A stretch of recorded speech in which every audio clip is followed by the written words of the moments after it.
Let's solve this problem. ఏమంటున్నారమ్మా tan a minus tan b equal to x and cot a minus cot b equal to y, then cot a minus b. Okay, so ఏమిచ్చారు? tan a minus tan b is equal to x అని ఇచ్చారు. tan aని మనం ఏ విధంగా రాయొచ్చు? 1/cot a అని రాయొచ్చు. Minus tan bని మనం ఏ విధంగా రాయొచ్చు? 1/cot b అని రాయొచ్చు. That is equal to x. LCM తీయండి, ఏమవుతుంది? cot a into cot b అనేది ఎల్సిఎం అవుతుంది. న్యూమరేటర్లో ఏమొస్తుంది? cot b minus cot a వస్తుంది. That is equal to x. And here మనకి cot a minus cot b అంటే వాల్యూ ఏమిచ్చారు?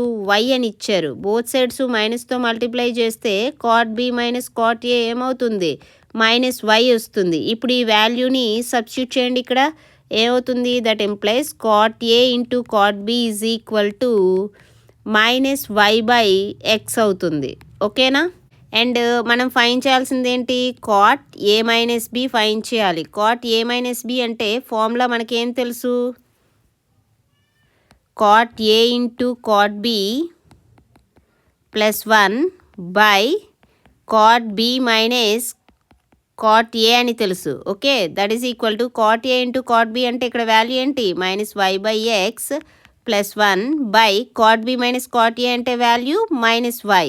ఓకే, సింప్లిఫై చేయండి. న్యూమరేటర్లో మీరు ఎల్సిఎం అనేది తీస్తే ఎక్స్ ఎల్సిఎం అవుతుంది. ఏమొస్తుంది? మైనస్ y ప్లస్ ఎక్స్ వస్తుంది. ఇక్కడ డినామినేటర్లో ఏముందమ్మా? మైనస్ y ఉంది కదా, సో న్యూమరేటర్లో తీసుకొస్తే మైనస్ 1/y అని రాయొచ్చు. దట్ ఈస్ ఈక్వల్ టు ఇప్పుడు minus 1 into y minus y plus X చేయండి, ఏమొస్తుంది? y మైనస్ ఎక్స్ బై డినామినేటర్లో ఏముంది? X into y xy. So ఏమైంది? y minus x by xy is the value of cot a minus b. Option D is correct.